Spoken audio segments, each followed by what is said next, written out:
Vai daqui, então. E aí eu quero que vocês tomem o cuidado do seguinte, aqui eu vou falar de algumas coisas, mas eu vou falar de outras coisas nas próximas aulas que também levaria à morte da sua apresentação, tá? Aqui eu vou falar só de alguns aspectos, mas na verdade essa parte introdutória do curso, ela trata de vários pontos que são prejudiciais para a saúde da sua apresentação, tá? Para a saúde da mensagem que você quer passar para os seus colegas. Bom, vamos pensar no extremo oposto. Se você quer que dane-se, deixa a apresentação morrer, deixa, não importa o que vão pensar, não importa, eu não vou me dedicar muito tempo, só quero cumprir esse rito aqui, passar por isso e ir embora. Basta você fazer isso aqui, ó, você se ater ao clássico. Né? Eu trouxe essa figura aí meio que emblemática. Se você quer que a sua apresentação ela fale, né, talvez até miseravelmente, basta você copiar aí o seu histórico, olhar para trás, ver o seu histórico ao longo da graduação, ao longo da sua vida acadêmica e, e lembrar de diversas palestras que você viu, dos seus professores, etc. e tal, e cumprir o rito clássico, né? Fazer aquela coisa clássica, não arriscar, não tentar modificar, não tentar fazer uma melhoria em algum aspecto que lhe era estranho, continua sendo estranho, só que você continua reproduzindo. É aquilo que eu falei. Se a gente é torturado a vida inteira por apresentações orais, etc. e tal, daquelas maneiras mais clássicas possíveis, por que a gente vai reproduzir isso? Então, vale a pena pensar, tá? Então, eu vou trazer alguns pontos aqui para a gente pensar junto sobre o que a gente pode fazer, tá? A primeira coisa que a gente tem que lembrar é que o slide, ele é a nossa muleta, tá?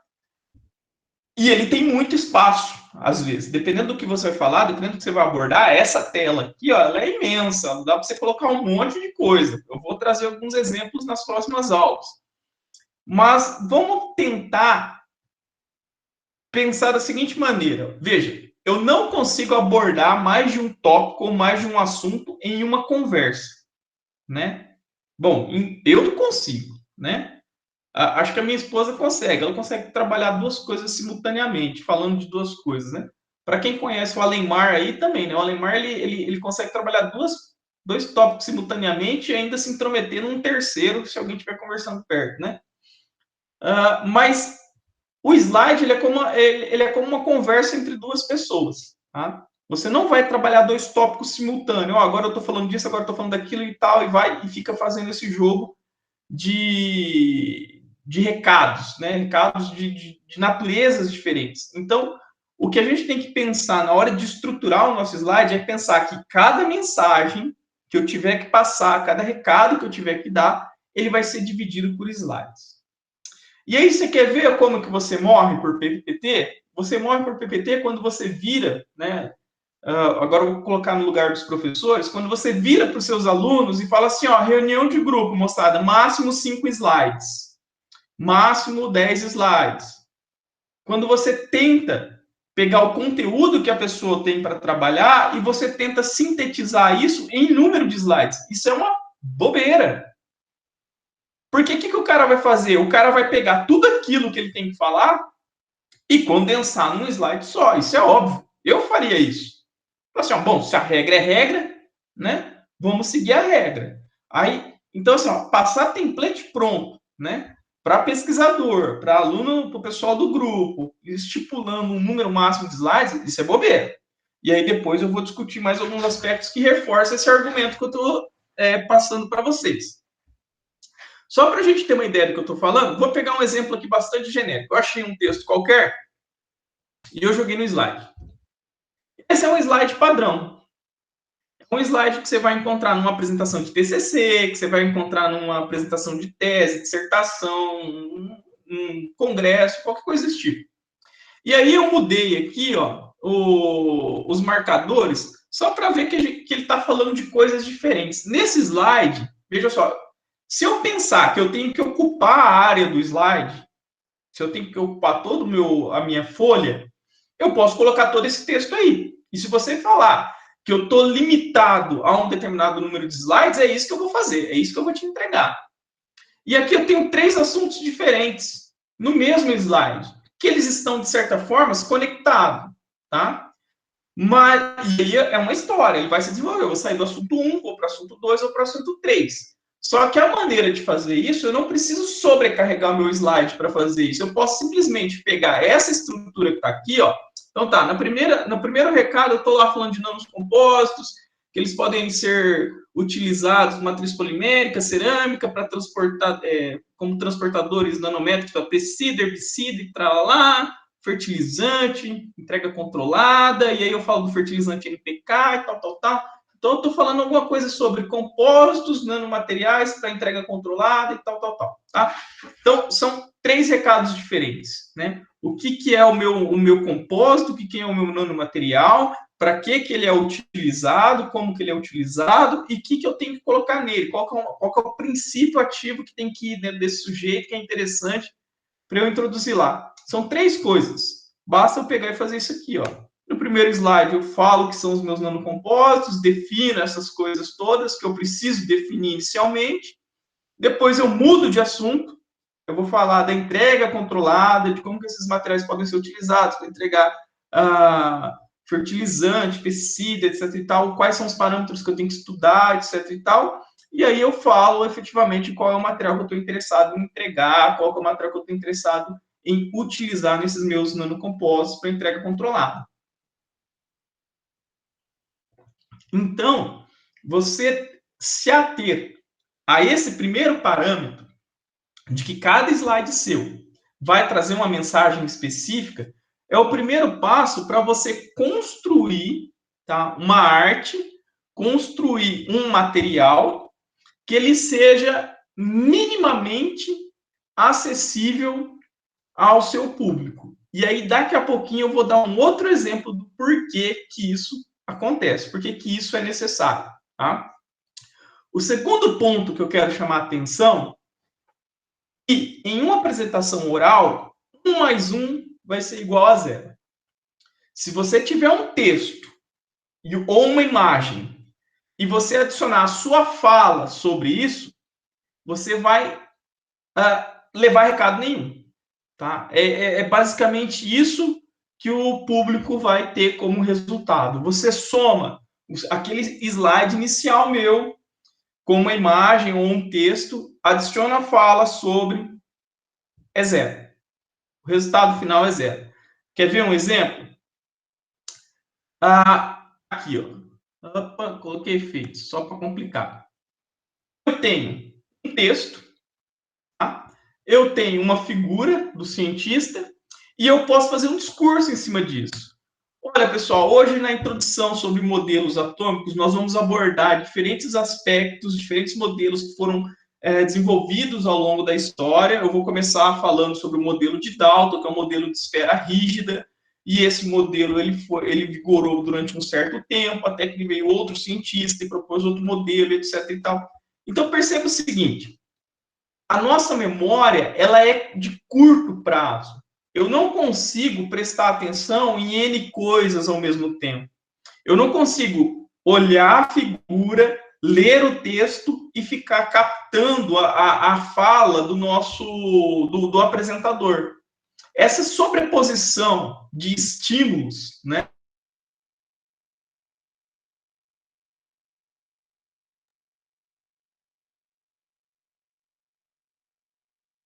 Cícero? Travou para Travou. vocês também? Travou. Vou avisar ele. Uhum. Peraí.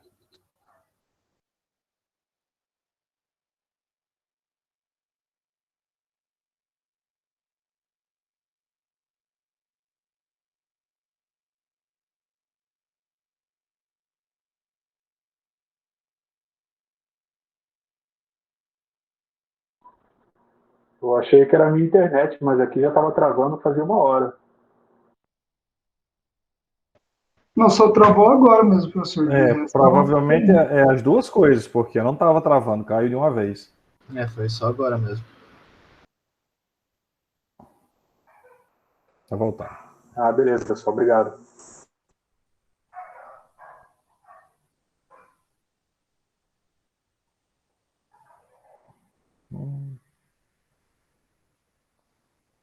Agora até a apresentação caiu.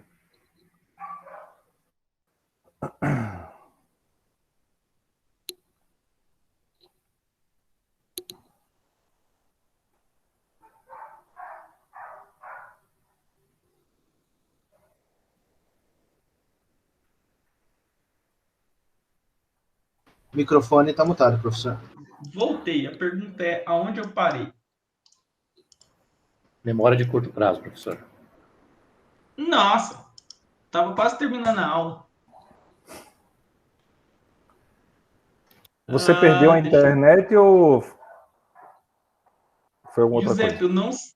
eu não sei se era eu perdendo a internet ou se era aquele problema de navegador que de vez em quando dá com a gente, sabe?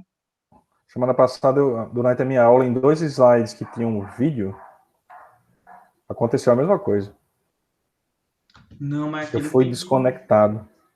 Não, você estava no slide seguinte já. Esse daqui eu já tinha falado, né? Sim. A gente não pode sobrepor as duas coisas. E aqui o que eu estava falando o seguinte, que a gente não consegue... Eu cheguei a apresentar esse slide, a falar desse slide? Até Então um a certo ideia ponto. Sim, o senhor Você estava falando... dos diferentes estímulos. Isso, a ideia é o seguinte, eu não consigo, eu, público, eu não vou conseguir, por exemplo, prestar atenção na figura, ler o meu texto e ficar ouvindo o que o apresentador está falando, tá? Você quer ver uma prova disso? Todo mundo já deve ter vivido essa situação. Você vai, sei lá, pegar um voo, ou você vai entrar num ônibus, alguma coisa desse tipo, você compra a sua passagem, aí você vai lá com a sua passagem, aí você olha antes de embarcar, a poltrona, sei lá, C18, né? Aí você põe no bolso. Aí na hora que chega lá na porta do avião, de novo, aquela fila danada, você tira C18, você põe no bolso de novo. Aí na hora que tá dentro do avião, você fala C18, C18, C18, C18, né? Ou dentro do ônibus, né? Poltrona 24, procurando a poltrona e olhando pro seu ticket. E o lance com o PPT, ele é a mesma história. Você não vai conseguir se ater a detalhes, ou você não vai conseguir se ater a informações que são diminutas, porque você não dá importância, você não dá, e por mais que a apresentação ela seja interessante, por mais que o apresentador, sei lá, imagina que vem um prêmio Nobel na sua área fazer uma apresentação em cima do tema do trabalho que vocês colaboraram e aquilo ali é necessário para sair o Nature de vocês, o Science de vocês, etc. Então você tem que prestar atenção, cara, é do seu interesse primordial. Só que detalhes da apresentação, coisas de meio termo, tudo que é de meio termo, é visto como sendo informações que são pequenas para o nosso subconsciente. O nosso subconsciente ele quer pegar o amplo espectro, ele não quer pegar o número da poltrona. Ele quer saber de você lá dentro sentado, certo? Essa é a sua atenção. Percebe a conexão? Você tem uma tarefa para cumprir. Olha, a tarefa que eu tenho para cumprir é vir nessa apresentação e captar o recado que ele quer dar. Então, o seu cérebro ele fica atrás de fazer isso. Então, quando você acumula muitos elementos no mesmo PPT, que seja muito detalhe, que tenha muitos números, que tenha muita coisa desse tipo, de informações menores para o todo, que são essenciais, estão ali, elas são essenciais para você transformar o mercado, só que elas são menores para o todo, perto do todo. Então, o seu cérebro automaticamente ele vai fazer esse chaveamento. Tá? Ele não vai se propor a ler, olhar a figura e prestar atenção no que está falando. Tá? Então, assim, e aí, imagine o seguinte, imagine por que inicialmente as pessoas, a princípio, elas detestam filme legendado. É por causa disso. Você tem um estímulo visual enorme, que é o filme passando na sua frente, com um monte de cenas e figuras, e você tem que ler.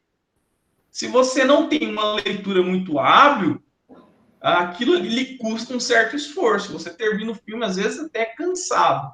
No início, hoje não, mas se vocês se recordarem no início da vida de vocês, lá, quando vocês tinham que assistir filmes legendados, vocês vão perceber que o caminho é mais ou menos esse daí. É complicado, tá? Então a gente tem que ter um pouquinho de noção nisso que a gente está falando, tá? Então, até aqui eu falei de duas coisas. uma mensagem por slide, e se eu somar muitos fatores no mesmo slide, a entrega ela é nula, ela é zero. Tá? Um outro fator importante é o foco, é como você vai chamar a atenção do seu público. Você consegue chamar a atenção do seu público de 3 maneiras: pelo tamanho, tá? Objetos em movimento e cores de sinalização. Eu já havia comentado isso na aula passada, né? A discussão passada, na reunião passada, eu havia comentado sobre esses 3 aspectos. Quando você quer dar ênfase em alguma coisa, você coloca o quê? Você coloca um efeito, um objeto em movimento no seu PPT. Tá? Quando você quer chamar a atenção, você coloca uma cor diferente. Tá? Mesmo no caderno, quando quer chamar a atenção, nas nossas anotações manuscritas, você vai colocar uma cor diferente. Você vai colocar um verde, um roxo, um vermelho, alguma coisa do tipo. Né? Então, são as cores de sinalização. Verde, vermelho e amarelo. E se você for lá no Halliday 4 e for olhar o espectro de luz e a excitação dos nossos bastonetes, a excitação do olho humano, você vai ver que o máximo de excitação, o máximo de sensibilidade, ela dá ali em torno do verde. Na hora que você olha para os lados, você tem o vermelho e o amarelo. Tá? E o tamanho do objeto. Objetos grandes chamam mais atenção. Né? Então, vamos dar uma olhadinha nisso. Ó. Certo? Olha só, eu altero o tamanho da letra, ela se destaca mais. Não é? E qual que é o comum em uma apresentação? Qual que é o clássico? O que tem maior tamanho numa apresentação? O headline, o título do slide. Né? Introdução, enorme. Né? Métodos experimentais, enorme. Resultados, enorme. Né? Então, um exemplo aqui, ó, semicondutores, enorme. Essa é a informação principal que eu quero passar? Essa é a informação que eu quero chamar a atenção? Né? Pensa bem, eu vou discutir um pouquinho aqui sobre estrutura de bandas, né? Sobre diagrama de bandas. Eu preciso chamar a atenção dos semicondutores, que além de grande, está com uma cor de sinalização, né? Então, a opção, essa é a opção clássica. Uma outra opção, você pode colocar ele pequenininho ali no canto, ó, se você sente necessidade de diferenciar cada etapa do seu slide, se você quer diferenciar introdução, materiais e métodos, resultados, conclusão, etc. e tal, você pode colocar detalhezinho ali no canto. Você já vai estar falando da introdução, você já vai estar falando do objetivo, dos materiais e métodos e tal. Você não precisa colocar uma placa desse tamanho para falar assim, objetivo. E aí você começa a falar qual que é o objetivo. Você já falou, certo? Então, veja, são 2 estímulos diferentes. Objetivo no slide, objetivo que eu vou falar. Resultados e discussão, resultado e discussão. Falei e escrevi. O público tem que ficar pegando as 2 coisas. Tá? Isso, então, me permite fazer uma pequena intervenção. Sim. Que, além de tudo, as pessoas dividem a apresentação em sessões, elas fazem uma espécie de, como é que chama, meu Deus? Outline da apresentação, mostrando tudo aquilo que elas vão apresentar em sequência. E em cada sessão, o aluno fala assim, agora eu vou apresentar a introdução. Sendo que já está escrito no slide numa letra desse tamanho. Exatamente. Então, assim, isso é até o clássico. O clássico é esse, certo? Então, a gente tem que perder um pouco o vício do clássico e começar a migrar um pouco. E olha um detalhe importante aqui, ó, entre esse slide e esse slide. O que vocês percebem?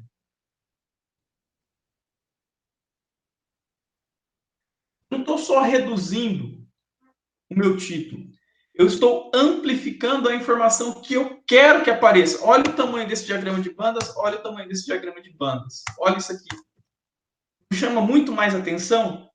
Não prende muito mais atenção? Na hora que você olha, primeiro momento, ó, vamos pensar, ó, passei aqui. Qual chama mais atenção? A imagem que estoura lá os seus olhos. É a imagem que é maior. É o tamanho. Então, a imagem grande, né, ela chama mais atenção. Alguém falou alguma coisa? Apertei sem querer. Não, imagina. Quando que o título ele é a informação mais importante do seu slide? Quase nunca. Raramente. Eu não consigo me recordar de um título que seria muito mais importante do que você tem para falar, do que você tem que apresentar dentro de uma página dentro de um slide do PowerPoint ou de qualquer outro software que você esteja utilizando.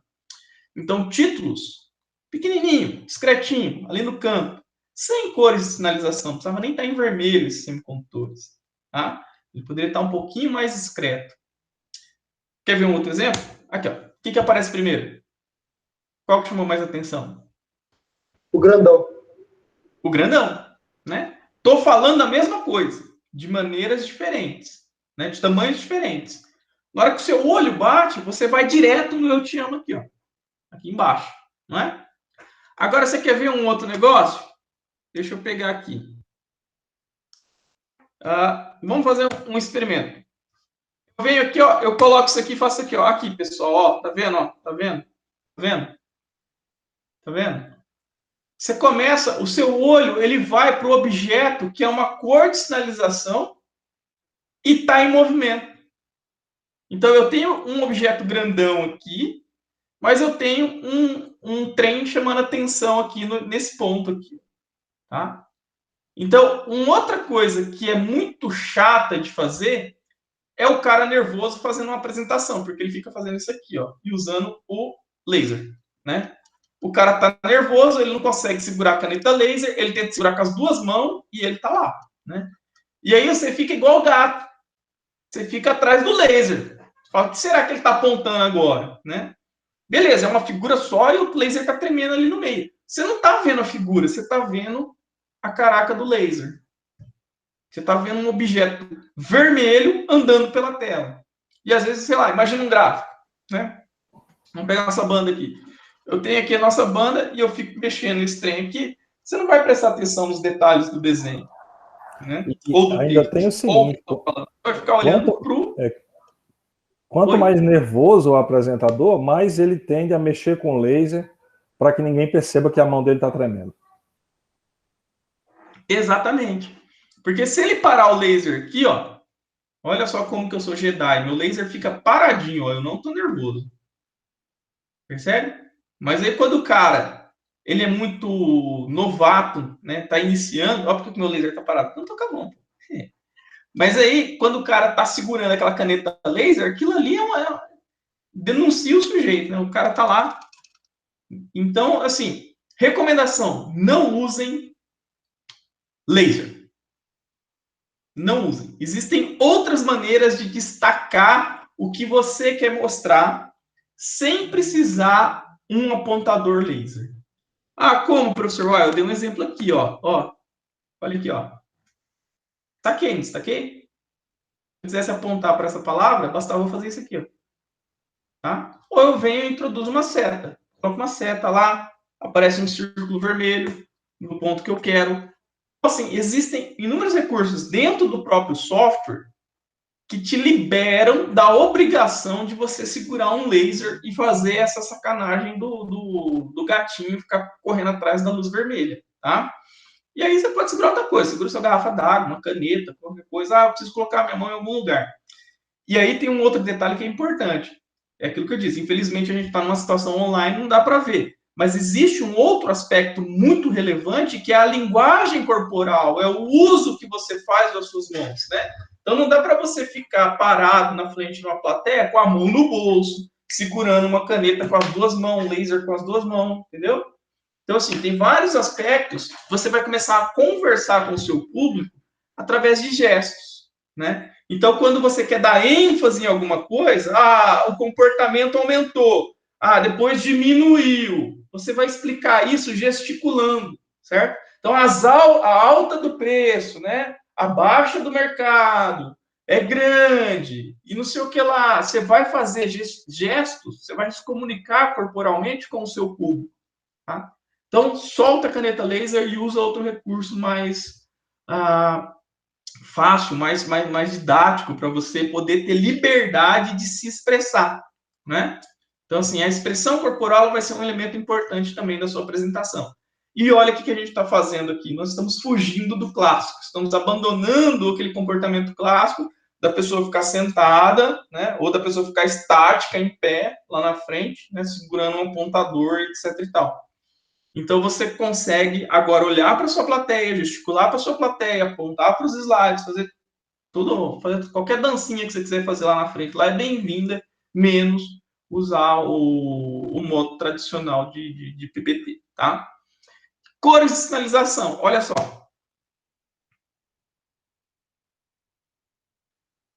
O que chama a atenção do seu olho? Eu tenho inúmeros eu te amo aí. Deixa eu tirar esse laser aqui. Tem esses inúmeros eu te amo, mas você tem 3 eu te amos que estão destacados, né? Então perceba assim, quando você quer dar uma ênfase em algo, basta você usar o recurso de cores, né? Então pega a sua paleta de cores lá, que é enorme, que dá para fazer um monte de coisa. Daqui a pouco a gente vai discutir um pouquinho sobre o uso das cores, tá? E aí você consegue chamar a atenção, né? Mesmo num texto enorme desse daqui, um slide poluidíssimo disso daqui, eu consigo bater o olho e reconhecer que tem 3 palavras ali que se diferenciam, tá? Então são as nossas cores de sinalização que vão nos ajudar muito a destacar aquilo que eu quero destacar e a trabalhar a operacionalização da janela, do espaço que eu tenho para trabalhar, tá? Uma outra coisa importante, olha só, vamos recapitular o que a gente discutiu até agora, né? Uma mensagem por slide, tá? Nada de acumular as coisas, 1 mais 1 é igual a 0, ok? Foco, eu vou ter que trabalhar tamanho, cor de sinalização e objetos em movimento, certo? Outra coisa importante que eu tenho que pensar é o número de elementos que eu vou introduzir no slide. Lembra aquela história de uma mensagem por slide? Eu posso trazer uma mensagem por slide, mas eu também tenho uma limitação em relação ao número de elementos que essa mensagem possui. Dependendo do que você está apresentando, dependendo do que você está discutindo, sei lá, vamos supor que você precise de N elementos para discutir lá. Eu preciso de um texto, eu preciso de um gráfico, eu preciso de uma tabela, eu preciso de um diagrama, eu preciso de N coisas. Tá? N coisas. E aí você vem e pá, montou aqui no slide. Tá? Não, você precisa selecionar e seccionar esse número de elementos que você tem. Veja, aqui eu estou com a minha lista de compras, né? Então, quando você bate o olho na minha lista de compras, olha só, você vê que ela é enorme. Quanto tempo demora para você ler isso daqui? Né? Então, vamos lá. Ó, açúcar, feijão, arroz, macarrão, farinha de trigo, farofa, café, soja, milho, algodão, nozes, avelã, doce de leite e latinha. Sei lá, uns 15 segundos. Certo? Agora, olha só se eu diminuir o número de elementos. Continua sendo a minha lista. Só que agora eu estou com menos elementos no meu slide. Não é? Melhora, não melhora? Se eu colocar menos elementos ainda, melhor. Por que isso acontece? Isso acontece justamente porque o nosso cérebro, o nosso olho, ele demora um certo tempo para captar esses elementos que precisam ser captados da minha muleta, do meu slide. Tá? Então, eu tenho um slide que é minha muleta, só que, de novo, não dá para eu transformar ela numa mula de cigano, colocar N coisas ali, tá? E deixar lá para a pessoa se virar. Então, ela sai procurando. Imagina se isso daqui, as pessoas que fazem isso daqui, chega com um textão. Aí a pessoa tem que ficar lá, né? Procurando a informação no texto, ouvindo, né? E tentando processar toda essa mensagem que está chegando. Então, o número de elementos é uma etapa importante a ser pensada. Olha esse exercício. Eu quero que vocês me digam, né? Abre o microfone aí, alguém grita o número de elementos que vai aparecer. Certo?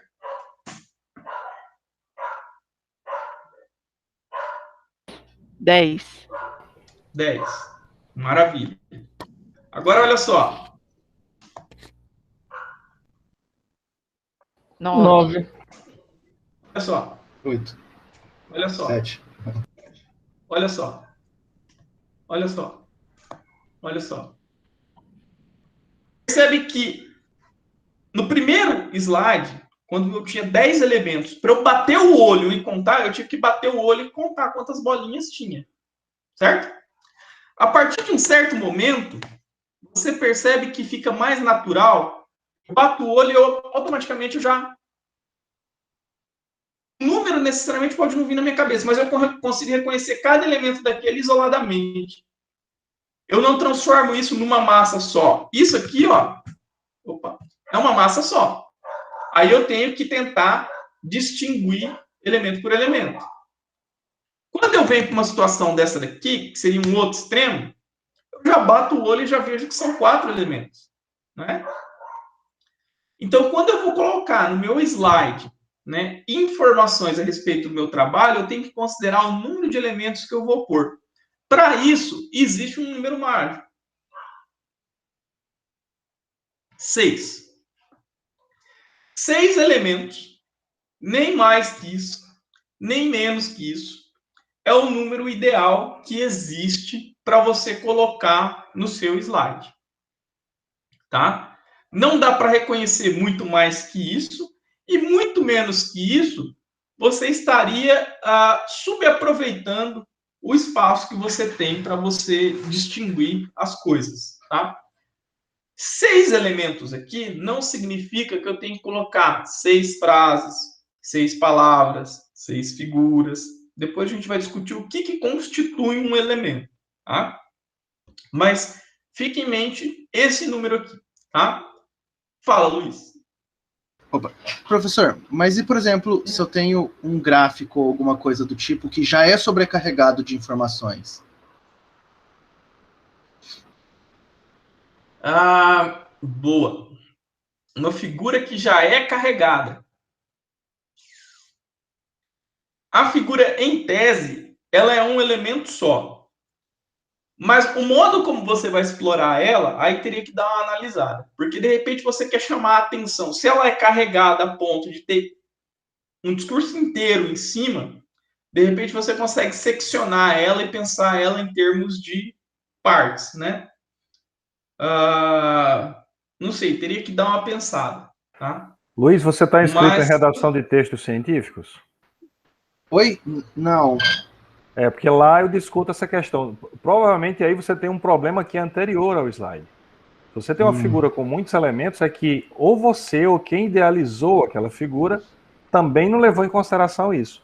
E a gente encontra inúmeros exemplos na literatura, né? Principalmente dados experimentais, em que o cara põe uma multidão de sinais sobrepostos, linhas se cruzando. Então, aí nós voltamos, eu acho que a gente cai no mesmo problema.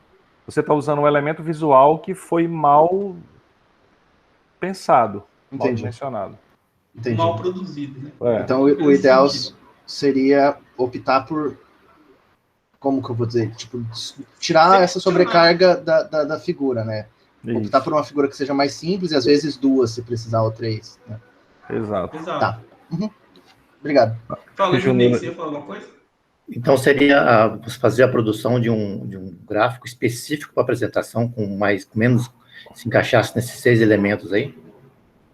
Não, é o contrário, né? Pensando nisso que o José está falando, é você ter um gráfico que consiga transmitir o recado que ele pode transmitir, mas que, ao mesmo tempo, ele não seja um gráfico carregado, que ele não traga inúmeras informações que a pessoa tem que ficar esmiuçando para poder entender e interpretar, sabe?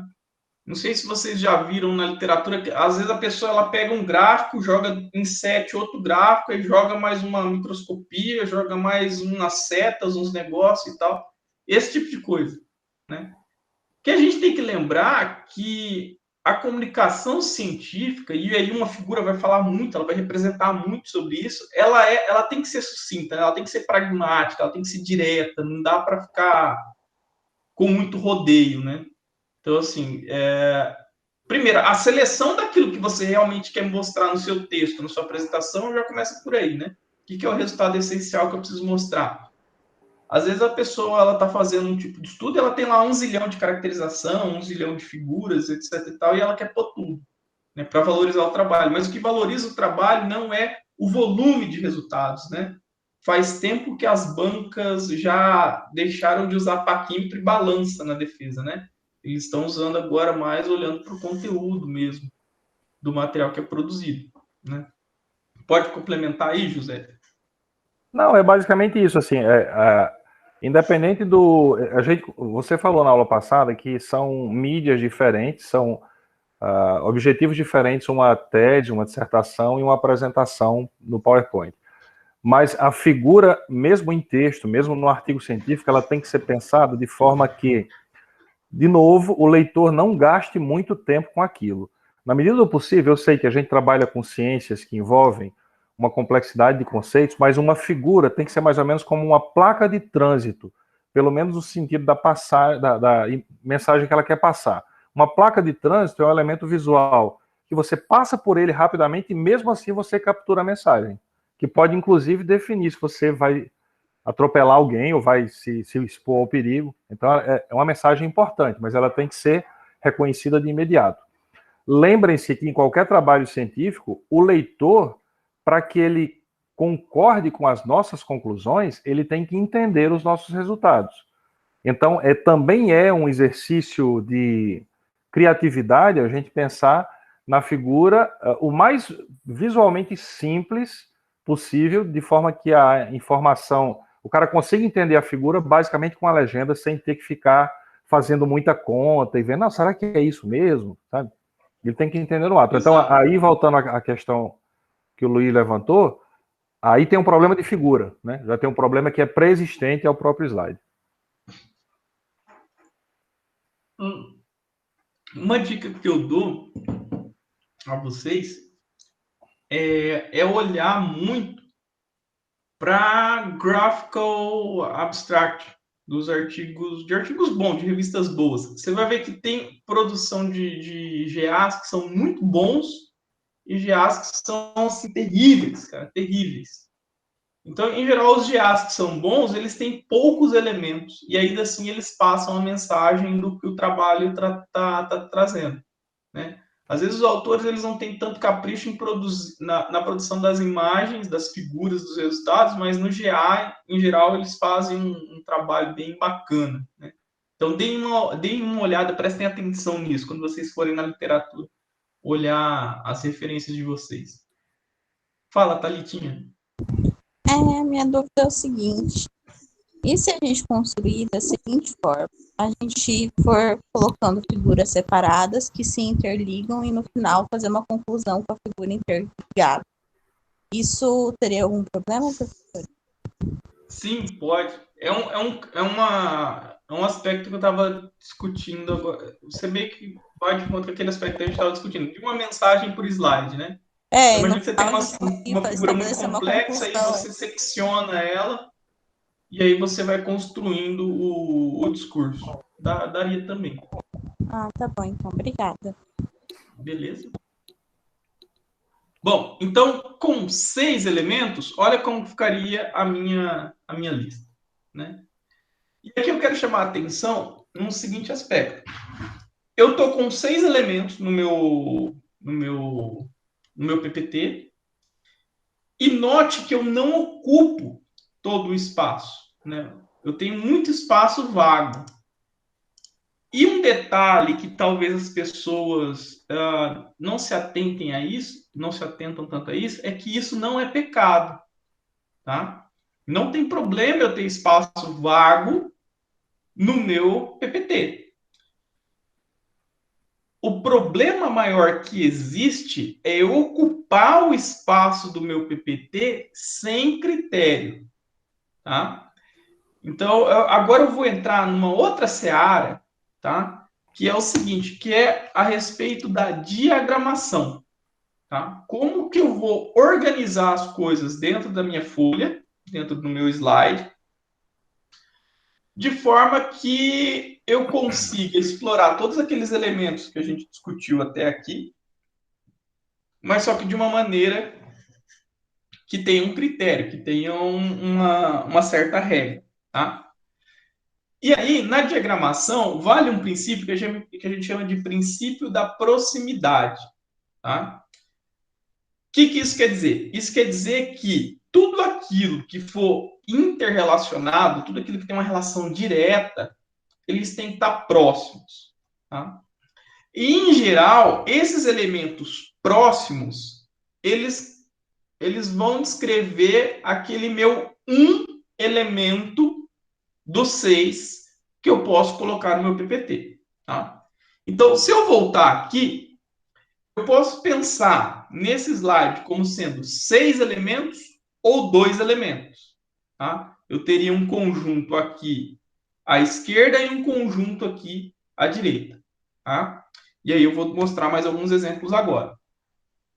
Só retomando, o espaço vago, ele é interessante, porque ele te dá margem para respirar, para descansar os olhos. Você não precisa ter um slide carregado. Você não precisa pegar aqueles layouts prontos do PowerPoint, que é tudo decorado. Aqui tem um frame enorme aqui, né? Um monte de efeito, de cor, de não sei o que lá, não sei o que lá. Pelo amor de Deus, não façam isso. Não utilizem frame em apresentações de PowerPoint, apresentações científicas, etc. e tal, tá? A não ser que você esteja muito certo do que você está fazendo, que você tenha muita certeza de que aquele frame todo espalhafatoso, todo bonitão, ele vai dar certo para a situação que você está querendo trabalhar, beleza? Então tá, então vamos pensar nisso agora. Princípio da proximidade, coisas relacionadas, elas têm que estar próximas. Vamos pensar mais ou menos nesse slide aqui. Ó. Vamos supor que esse daqui fosse o meu slide inicial da aula. Tá? Então, eu teria um logo aqui meio estranho, tá? Professor Cícero Sena. Aqui os tópicos que seriam abordados, a data e o nome do curso. Tá? O que está errado nesse slide? O que está errado nessa montagem que eu coloquei aí? Tá? Então, aqui eu teria, ó, veja, ó, 1, 2, 3, 4 elementos. Ah, tô bem até, não tô mal, não. Uma coisa que eu esqueci de fazer aqui é de trabalhar essa relação de proximidade. Não faz muito sentido eu colocar essa data aqui próxima ao conteúdo do curso e nem colocar o meu nome próximo ao logo que, de repente, representa, sei lá, a minha universidade, meu grupo de pesquisa, alguma coisa desse tipo, né? Olha como que a diagramação muda a cara do PPT que tem as mesmas informações. Se eu rearranjar, olha só como que fica um pouco mais palatável, um pouco mais agradável. Tá perfeito? Tá bonitinho? Não tá. Teria que melhorar muito. Mas já tem mais a ver, ó. O curso vai ser dado por mim, tem esse conteúdo e vai ocorrer nessa época aqui, ó. Tá? Então, assim, eu consigo agrupar elementos, tá? Por essa relação de proximidade, por essa descrição que eu quero fazer do que eu estou apresentando, certo? Então, a gente precisa dar uma pensadinha nesse tipo de coisa, estabelecer critérios para a ocupação do slide. E olha aí, eu tenho isso daqui distribuído, né, por diferentes alinhamentos, né? Eu tenho coisa que está alinhada da esquerda, eu tenho coisa que está alinhada da direita, eu tenho coisa centralizada, tudo isso muda, né? Então, veja só, um outro exemplo de diagramação, como que a diagramação muda a nossa vida. Olha isso daqui. Eu tenho aí 5 elementos, certo? Esses daí são os elementos essenciais da diagramação, tá? Que é o alinhamento, a proximidade, a repetição e o contraste. São coisas que eu preciso trabalhar na arte visual, na diagramação, no meu PPT, na minha folha, no meu slide, são esses elementos que eu preciso trabalhar, tá? Proximidade a gente discutiu, não é? Então, olha só quando eu pego isso daqui e tento reorganizar. Porque quando você olha para isso daqui, você não sabe qual é o elemento principal. Você não sabe qual que é o caption, qual que é o título dessas informações. Dessas informações aqui, o que é o mais importante? Outra, quanto tempo demora para você ler essa bagunça? Eu ocupei todo o espaço do slide. De certa forma, eu ocupei, ok. Mas quanto tempo demora para você ler isso? Como que você começou lendo? Você foi alinhamento, contraste, diagramação, proximidade, repetição? Ou você foi alinhamento, proximidade, diagramação, repetição, contraste? Como? Dá para você fazer uma salada nesse negócio, né? Aí, se eu arrumo isso, olha só. Eu sei que a diagramação ela é o meu elemento essencial, ela é mais importante, ele é meu elemento, e eu tenho um outro segundo elemento, que aí vai dizer quais são o que está dentro da diagramação, né? O alinhamento, a proximidade, a repetição, o contraste, Tá? Então, eu começo a olhar para isso. Começo a olhar de uma maneira mais organizada, né? De uma maneira diferenciada em relação ao slide anterior. Em relação ao alinhamento, é aquele clássico. Você pode trabalhar o alinhamento do seu PPT da maneira que você quiser. Você pode centralizar, jogar para a esquerda, jogar para a direita. Tá? E o fato de você organizar esse alinhamento, né? Ou de você modificar ele de maneira sequencial dentro da sua apresentação, ela também tem. Imagine o seguinte, imagine que eu decido o seguinte, ó, todo título ele vai ficar aqui à minha direita. Tudo que for título vai ficar aqui à direita. Tudo que for subtítulo vai ficar aqui à esquerda. E tudo que for informação para ser dita, para ser conversada, vai ficar centralizado. Quando você centraliza as coisas, você traz a ideia de equilíbrio, né? A ideia de coisas um pouco mais organizadas. Então, em geral, o que as pessoas usam é o meio do slide, né? Mas você tem essa liberdade de fazer essa distribuição, de montar uma hierarquia, tá? Dentro das informações que você quer trazer. Então, vamos supor, eu quero que todo título meu seja alinhado à esquerda, ou seja, centralizado, tanto faz, tá? Aí começa você, enquanto autor da sua apresentação, decidir o que você prefere, tá? Mas é importante ter um critério, tá? Ter um cuidado em relação ao alinhamento. Aqui eu trouxe um exemplo que é basicamente o sumário, né, de um livro, né? Análise multivariada, conceitos básicos. Isso seria a minha informação principal, seria o meu título, e aí o meu subtítulo, capítulo 1, capítulo 2, e aí eu tenho os conteúdos dentro do capítulo 1 e capítulo 2. Isso é simplesmente uma descrição enxuta, né? Eu peguei o texto e joguei aqui, olha, não trabalhei nada nele, certo? Olha quando eu trabalho a ideia de alinhamento e de aproximação. Eu pego elementos que são parecidos e aproximo mais e afasto aqueles que são diferentes. Então, eu vou lá, eu afasto o título, tá? E eu organizo o capítulo 1 e o capítulo 2 em um outro espaçamento, em um outro alinhamento, de uma outra maneira. Tá? Coloco um espaço entre essas coisas aí. Ok? E aí eu quero agora dar eu quero diferenciar isso, eu quero chamar mais atenção, certo? O que eu posso fazer? Agora, se eu quero chamar mais atenção, eu tenho que trabalhar com aquilo que a gente chama de contraste. Tá? Então, o contraste ele é algo muito importante, por quê? Porque ele mexe não só na visibilidade do seu slide, como ele mexe também com a ideia de destaque, tá? De prender a sua atenção, ok? Então, você pode vir de um contraste bom até um contraste muito pobre. Tem que jogar com essas duas coisas, né? Em geral, o clássico é o quê? É preto no branco. Não é? O que eu recomendo que vocês façam é o contrário. É o branco no preto. Por quê? É o seguinte. O que a gente precisa para enxergar, para ver alguma coisa? Eu não consigo enxergar no escuro. Eu preciso iluminar o objeto que eu quero ver. E aqui o que eu estou fazendo, eu estou iluminando aquilo que eu preciso ver. Eu preciso ver a letra. Então, a letra tem luz. Todo o resto não tem. Tá? Em geral, a gente trabalha com contraste, tentando jogar dessa maneira. Tá?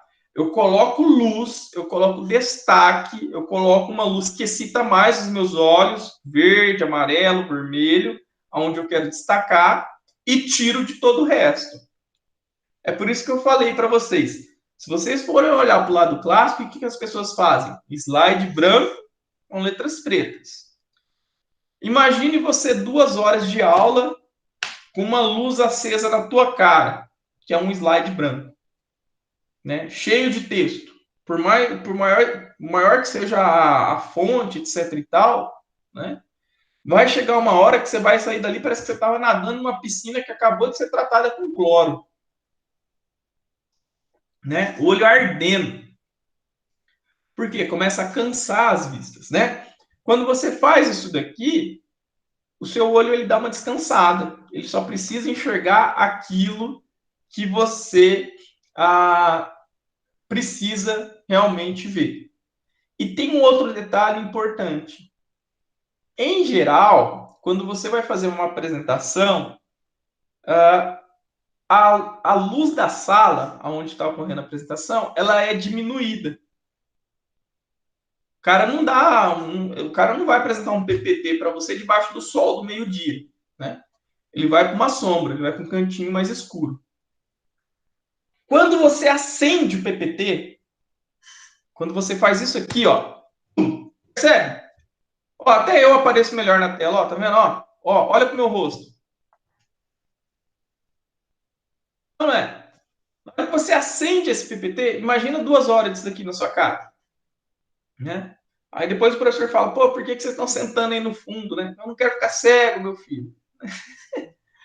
Mas a ideia também que existe por trás disso é o seguinte, quando você acende um PPT, num ambiente que ele é um pouco menos iluminado, quem que tem mais destaque? A menos que você seja um vagalume, o seu PPT ele vai aparecer mais do que você. E, novamente, quem que é o elemento essencial da apresentação? Você. Então, muita luz vai chamar a atenção. Então, eu vou olhar só para o slide, eu não vou olhar para o meu apresentador. Eu não vou olhar para o gesto que o meu apresentador está fazendo. Eu não vou olhar para a entonação de voz do meu apresentador. Eu não vou olhar para o meu apresentador, eu vou olhar para o slide. Certo? E aí tem os crimes que a gente pode cometer, né? A gente pode cometer crimes como esse daqui, ó. Olha que delícia. Né? Quando você começa a trabalhar com cores, a gente tem que tomar muito cuidado para trabalhar com outras cores que fujam muito dessa ideia de um fundo calmo, de um fundo tranquilo, de um fundo que não vai te sobrecarregar, tá? Para o destaque na informação onde você quer colocar. Então, imagine se eu fizesse slides todos amarelos. Que eu fosse o McDonald's, né? Então, imagina, eu estou expulsando os meus alunos da turma. Isso daqui talvez seja uma boa quando for dar uma aula de um tema que eu não domine tanto. Aí, pessoal, fica a dica. Ó. Né? Quando você for falar de alguma coisa que você não domina tanto, mete um slide amarelo. Os caras não vão ficar lá muito tempo, não. Eles vão começar a ir embora.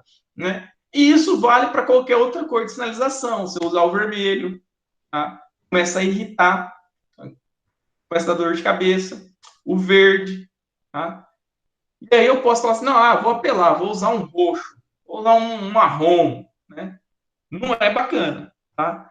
Deixa para usar cores de maneira muito pragmática, muito metódica, aonde eu quero colocar destaque. Você não quer destacar o fundo da sua tela, não tem motivo para isso, não tem razão para isso, tá? Então, esquece esse negócio de tela decorada, com uma imagem de fundo, com uma coisa... mas meu professor exige que seja colocado o logo do grupo no fundo. Puxa vida. Chama o professor para tomar um café, conversa com ele de coração, né? Então, dá uma pensada nisso, tá? Você vai colocar cor aonde é necessário. Vamos voltar lá para o nosso slide? Olha aqui o nosso slide. Quero destacar, professor. Vamos destacar, então. Vamos usar algo que seja... como é que fala? Que tem uma determinada hierarquia.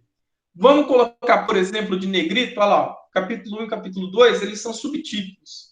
Ele tem importância dentro da hierarquia menor ali em relação ao conteúdo. Então, ele vai vir acompanhado de negrito junto com o título. Olha só, muda alguma coisa? Muito pouco, mas muda. Tá? Muda um pouco. Tá? Agora, vamos colocar a cor de sinalização? Olha aí. Tá? Eu estou mexendo na diagramação. Vamos mexer com cor de fundo? Vamos. É assim que mexe com cor de fundo. Tá? Você não vai tacar a cor em tudo. Você vai tacar a cor aonde você quer destacar. pontualmente. Beleza? Então, assim, a gente tem que ter muita calma, muita parcimônia na hora de utilizar os recursos que o PowerPoint nos oferece, tá? Não é porque eu tenho uma tela com um espaço razoável que eu vou encher ela, tá? Não é porque eu tenho poucos elementos para colocar nessa minha tela que eu vou espalhar eles aleatoriamente. Não é porque eu quero dar destaque em determinadas coisas que eu vou fazer isso de qualquer maneira, sem critério, tá?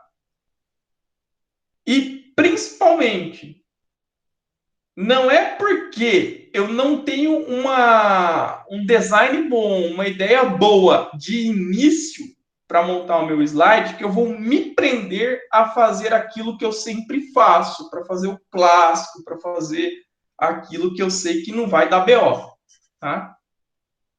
Eu insisto muito nisso, porque eu espero, né, que, honestamente, né, é até meio complicado falar isso, mas eu espero, honestamente, que as próximas gerações, né, de docentes, de acadêmicos, de cientistas, né, trabalhadores de inovação na indústria, etc. e tal, nas empresas, trabalhadores nas empresas, façam as coisas, no mínimo, ligeiramente diferente daquilo que vocês viram a gente fazendo durante os 4 anos de graduação, mais 2 de mestrado, mais 4 de doutorado e etc. e tal, tá?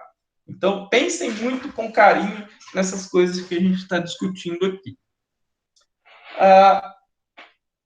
5, 6, tem gente que fica 10, 12, não tem problema não, calma. O tempo era só um exemplo, eu estava trabalhando com o tempo regular, mas prorrogação sempre tem, né? Quando o jogo é bom, tem prorrogação, gente, tem pênalti, tem tudo. Pessoal, então eu encerro aqui a fala de hoje, eu vou retomar alguns pontos, tá? Principalmente com relação ao uso de texto e uso de figuras em slides nas próximas aulas, mas deixo aqui essas questões básicas para vocês, tá ok? Então agora eu abro para discussão, para quem quiser fazer algum apontamento, levantar alguma coisa. Cícero, eu queria apresentar só 2 slides, eu prometo que eu não vou cansar a galera aí. Sim, claro. Que são exemplos de como a figura pode fazer diferença no entendimento. Então, deixa eu vou tirar minha câmera aqui, porque a minha conexão não é lá grande coisa. Deixa eu pegar e abrir a apresentação aqui. Que, por sorte, era um slide que eu estava preparando para discutir num mini curso de amanhã, e eu acho que veio bem a calhar.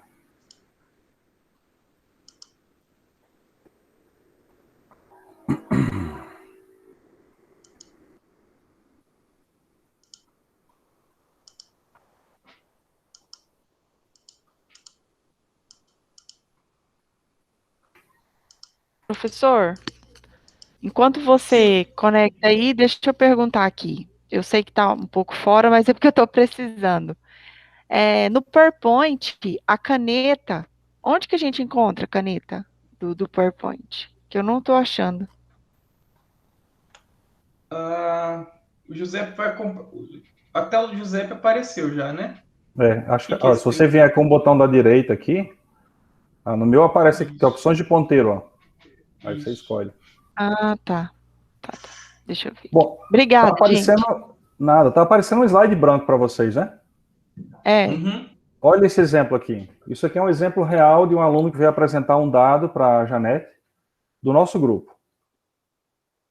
Teoricamente, ele está mostrando alguma tendência aí, não importa exatamente essas grandezas, mas dá para ver que a coisa está meio bagunçada. Então, se eu disser para vocês assim, nós temos uma variação de picos aí que segue uma ordem com tendência ao enriquecimento de ródio, você vai quebrar a cabeça uns belos minutos para enxergar isso. Esse mesmo dado apresentado assim, quando eu disser para você, à medida que a gente coloca mais ródio, o pico à direita vai embora e o pico à esquerda se projeta. Fica muito simples de ver, não fica? É o mesmo dado. Olha um outro exemplo. Bem melhor. Bem mais fácil. Por exemplo, que um aluno chegou comigo, uma maçaroca, ele obteve, sei lá, 60, 70 espectros, acompanhando produtos reacionais, e chegou com esse gráfico para mim. Cara, é impossível saber o que está acontecendo aí. Eu sei que tem banda se projetando, mas eu não sei se uma apareceu antes, outra apareceu depois, se elas são dependentes do tempo. Olha esse dado aqui. É o mesmo dado. Quando eu contar para vocês que a reação começa lá do fundo, e aí eu tenho bandas se projetando, que são dos produtos da reação, fica muito mais simples de ver e, portanto, de concordarem comigo com as afirmações que eu estou fazendo. Por exemplo, isso pode ser numa apresentação como essa, ou pode ser num texto escrito, né? Então, só para fechar aquele assunto de que o primeiro pecado que a pessoa comete é com a figura. Aí não tem como você consertar isso. Se a figura está ruim, não tem como consertar na apresentação.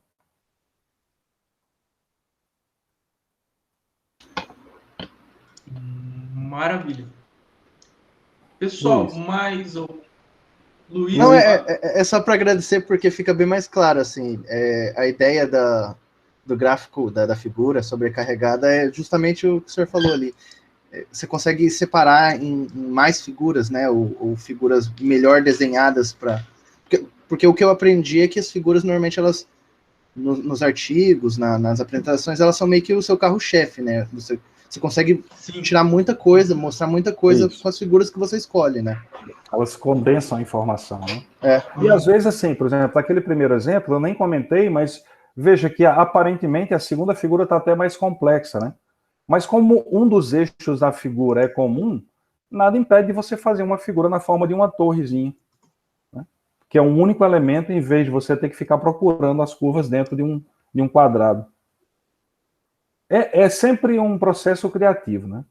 Você tem que sempre... Aí voltamos à questão que estávamos discutindo na semana anterior, sempre se colocar no lugar do público, né? Você fica assim, será que essa apresentação aqui eu a entenderia, né? A gente cai muito na questão do que é óbvio, né? Exato. Essa semana eu participei de uma defesa de tese de uma aluna do grupo de eletroquímica e um dos convidados não trabalhava exatamente com aquilo, e assim, é interessante porque eu participei, não é aluna minha, mas eu participei do processo de qualificação, fomos só elogios para a tese da menina, né, para o texto, mas por quê? Porque a qualificação, o orientador era um especialista na área e os dois convidados também, então tem certos aspectos que parece que todo mundo já sabe. Quando veio o cara de fora para participar da defesa em si, ele enxergou uma série de coisas que a gente não tinha percebido. Então a gente tem que ter cuidado com esse... Sempre pensar no público. Exatamente. Fala, Leonardo. Thalita, depois. Maravilha, prof. Acredito que em relação aos elementos que o senhor citou hoje aqui, a gente poderia aplicar também em outros programas, né? Fazendo um pouquinho do advogado do diabo aí, o senhor já chegou a utilizar outros programas que têm a mesma funcionalidade de apresentação, só que são de outras marcas, de outros estilos? Eu já particularmente tive um pouco de experiência com Prezi, não sei se alguém aqui no grupo já utilizou.